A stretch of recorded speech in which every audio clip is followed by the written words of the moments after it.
Okay, real quick, as I walk through the valley of the shadow of death, you notice how the light stops shining right here? Okay? This is where you find yourself in the dark, right? You call yourself in the dark like I'm clueless. Yeah, I don't know where my money is. I don't know how I can get ahead. Like the world seems so evil. It's just all so horrible. I just don't know what's going on here. It just doesn't make any sense. And then what happens is you look around and look at, there's my empty bank account. You see that shadow right there? There's my empty bank account. Look, I don't have a lover. You see the shadow? It's emptiness. And you start to see all this in your reality, right? So what do? You try to hustle around and you try to move around the shadow. Oh, maybe it's over here. Well, maybe it's over here. Well, you know, maybe I should do this. Maybe I should do that. And you walk around and you like, it didn't work. It didn't work. See? There's nothing there. My bank account's still the same. There's nothing there. And what if the truth were that you just have to walk into the light of truth? Now look. You see the light shining? Look at my bank account's full of light.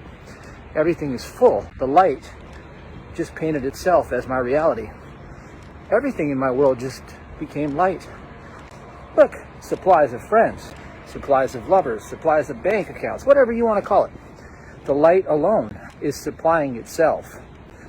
See, if you would just get out of the darkness and get into the light, you would see the light begin to paint the picture of its sufficiency in place of where you saw the deficiency.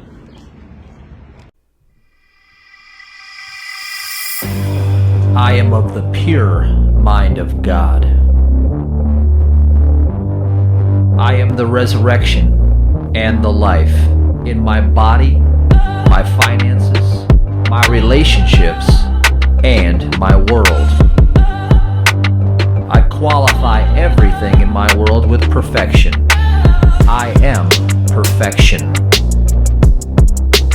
I am this perfect day, and the life that lives in me is the light that cannot fail.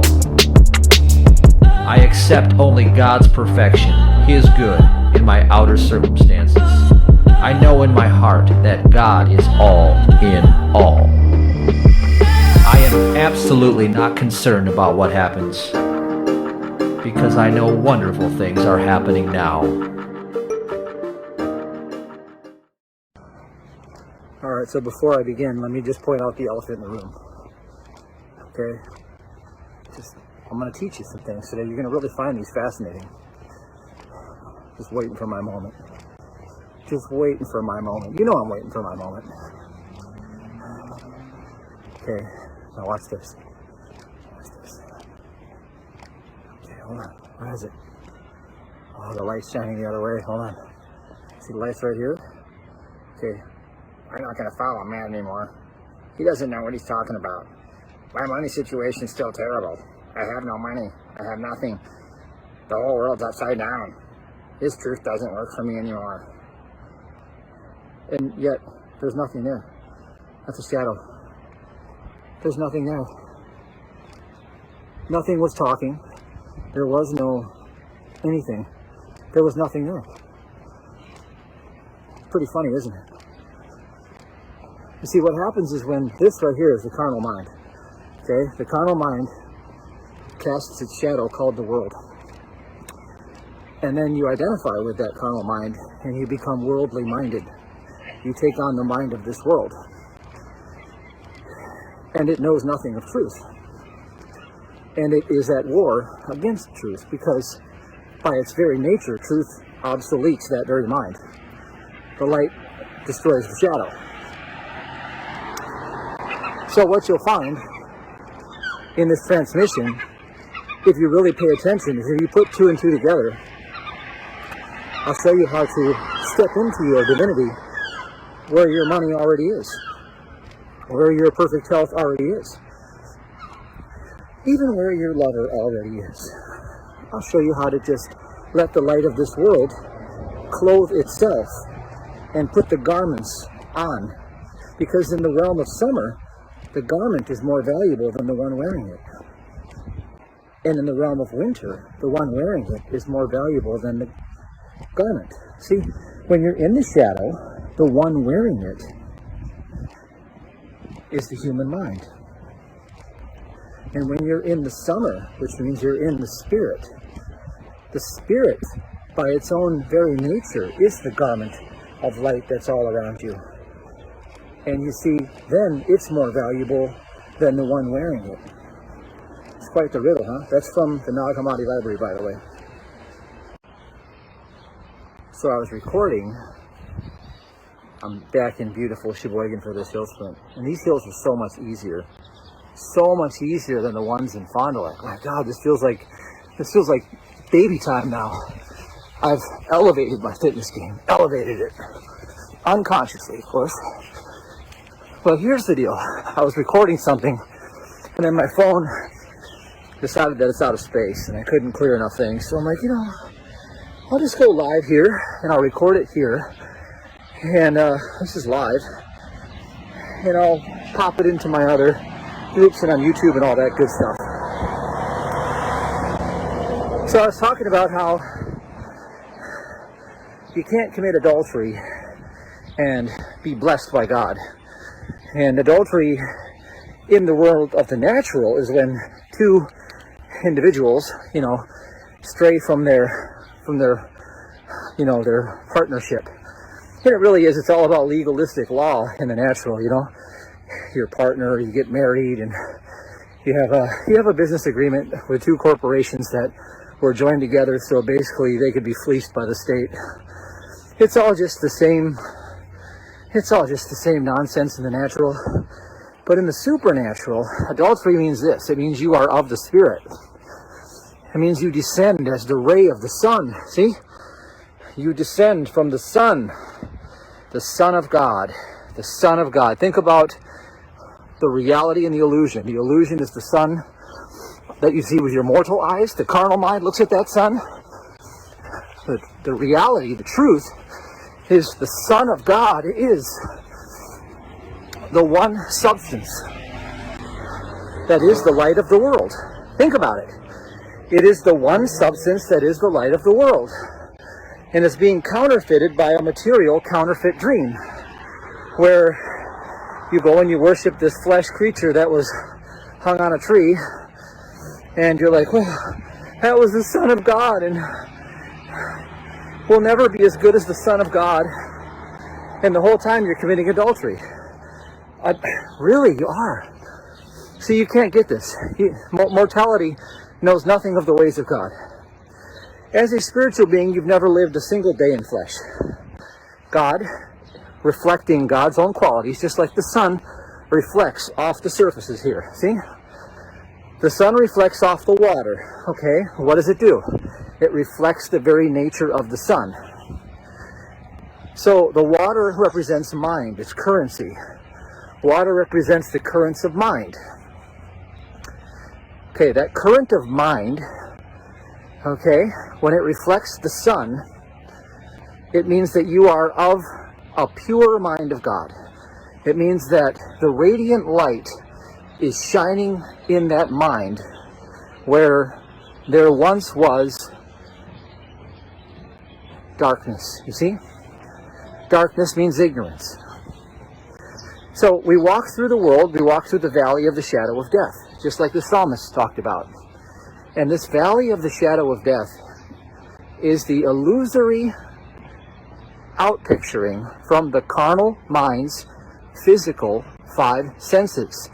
It is mind, a fallen mind, a fictional mind, observing its own delusion by trying to counterfeit a principle of truth with an artificial simulation that has no root, no substance, no authority, and no power.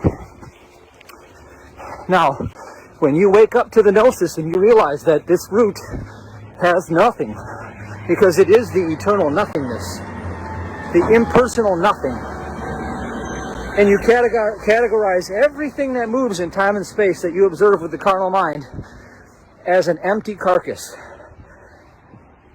an illusion. It's a dust bowl. It's the motes of dust dancing in the beam of light that you see when you see the sun coming in through the window, okay? You see the sun coming in through the window on a nice summer day. It's all symbolic. And you see motes of dust dancing, and they're shaping and molding different formations. Okay? That's why Adam is of the dust, dust to dust. That's what it means. The light shines, and the light is. So the light is coming through the window of our perception, our awareness. And as the light comes through the window of awareness, we observe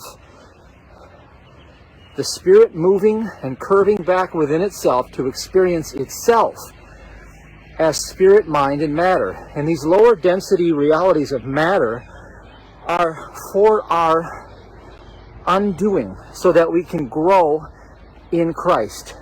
Now, what that means is that we lay down all of our physical senses and we take up our cross, which is our risen ether, our spiritual sense. The cross represents earth, water, wind, and fire. It means the four elements, and the fifth element is the risen ether. So the symbology of the man, Christ, leaving the body and resurrecting in the I am presence is that we are forever reflecting the rays from that I am presence. Okay, that Son, the Son of God, is the substance of spirit. Now that substance of spirit, as it shines on a reflective mind, it brings the light forth. You see the light? The Son of God reflects off of a receptive mind and begins to project light throughout the realms of ignorance and deficiency, and it lights the world. Now, when I turn away from God, I commit adultery. So when I turn away from the thoughts of God, I enter the shadows. This is what carnal life is. This is the mind of this world. It's in the shadows. It operates in the dark. And what is it void of? It's void of light, truth, wisdom, intelligence. None of these things are inherently part of that non-existence. So, what do I do when my world is evil? When it's projecting itself as tyranny, as projecting itself as, you know, the 5W40 diesel shortages are going to run out in 8 weeks or less, and we're all going to die of starvation, and the whole world's going to shut down. What do I do when these suggestions come to me in the dark? Well, I recognize that the sun didn't go away. No, I'm just not reflecting the sun. Now, I'm back in the light. And what is that light? The light is that God is all, and God is love, forever unchanging, never failing, always projecting itself in the light of its own truth. And we are pure awareness. We are eternal beings of love and light. And our pure awareness cannot become adulterated, which means corrupt, because that is committing adultery, which means to be of a corrupt mind that is in the dark, that is not looking and reflecting the light of the Son of God. And that Son of God is our I am presence. It is spirit. It is imagination. It is pure awareness. And see, I don't have to provide any of the qualities of the Son to experience those qualities. I simply reflect them by observing and being present where the rays of the sun are.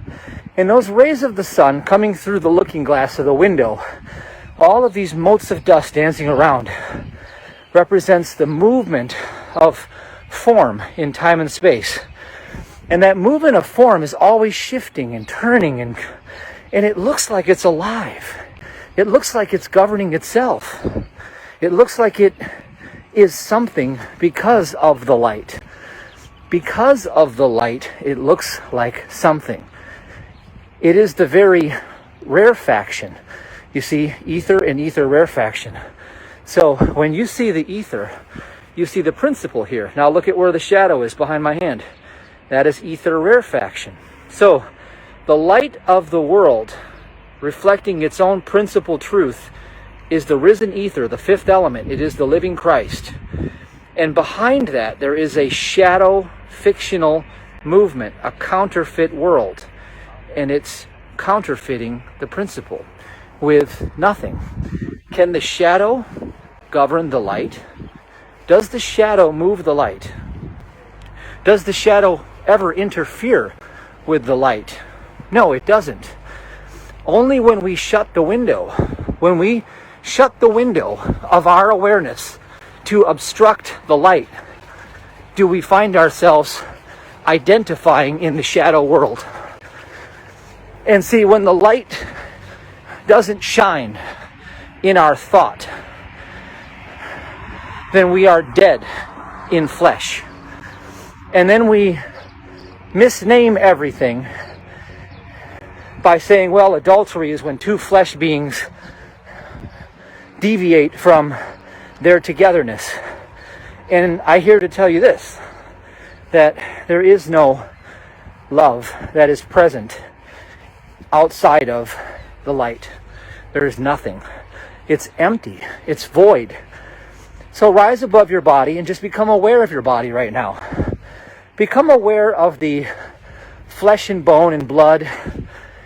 And as you think about the different parts of your body, do any of those parts contain you in them? Are you in those parts right now? Or are you able to observe that those parts are something else? Those parts are the shadow right here.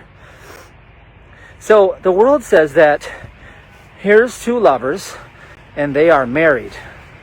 And if these lovers separate, then they have committed adultery. Now, when you notice the truth that the light is all there is, did the light stop being all there is when this changed? Or is the light still there? See, it's impossible to commit adultery when you are of the Spirit. It's impossible to be flesh and the Spirit at the same time. And it's impossible to see the Spirit from the flesh. See, if the illusion of the ether rarefaction, where the shadow is, if it could know the truth, or if it could see the light, if it was capable of seeing the light, then there would be no shadow. And so what we do is when we find ourselves in the shadow of this world, all we do is we turn to the light, and the light itself removes the shadow. It's not our job to do the work of the sun. The sun already overcame the world. We are reflections in the image and likeness of the sun. Our true life is the light that reflects its own qualities.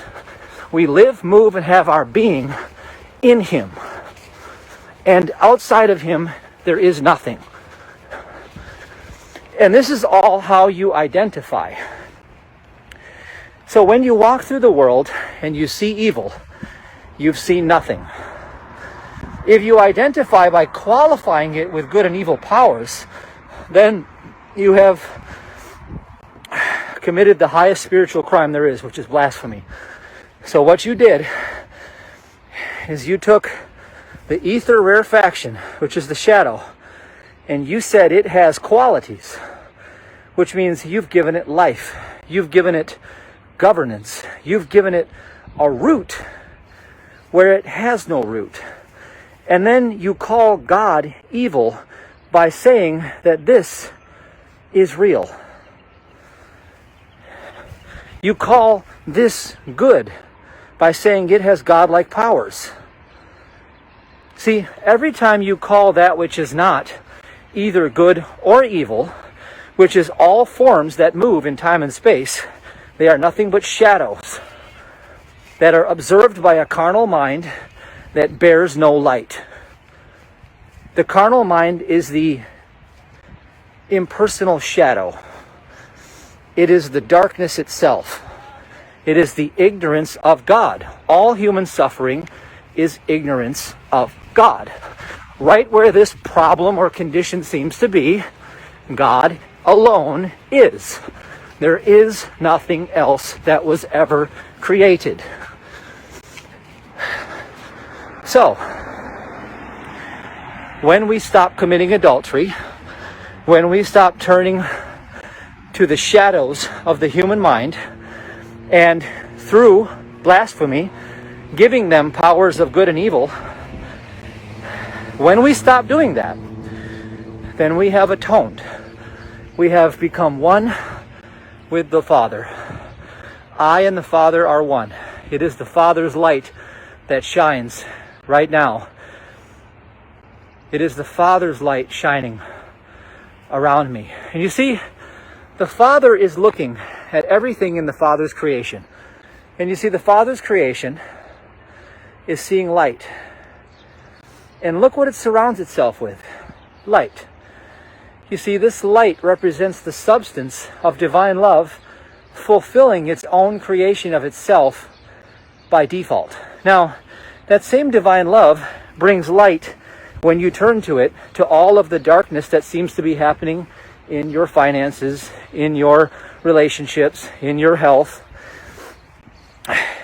And when you turn to the light and you are reflecting the light begins to show you the light that is the truth in those pockets as well. And when you realize that God is all in that space and you refuse to move from it, then the light will begin to shine on you, through you, around you, and as you. And what you think you saw where evil used to be, that shape and that form, those motes of dust dancing in a beam of light, will begin to transform by your non-attachment to them. You wouldn't be attached to motes of dust in a beam of light for a single snapshot picture of reality and say that it was reality, would you? You'd say, well, no. It's constantly shifting around and it's just being blown around by the wind, right? Wind represents spirit. So the spirit is constantly shifting around the particles of matter and shaping itself according to your perception. And when your perceptions move out of carnality into spirituality, and you stop thinking and feeling and creating evil, and you start sensing from the soul sense, not physical sense, you start bringing the light in, and you start reflecting it, and then it begins to paint itself all around you. And that's when things begin to start looking like they are righteousness again. The divine thoughts of God become known to you. And then you can be still and know that the light alone is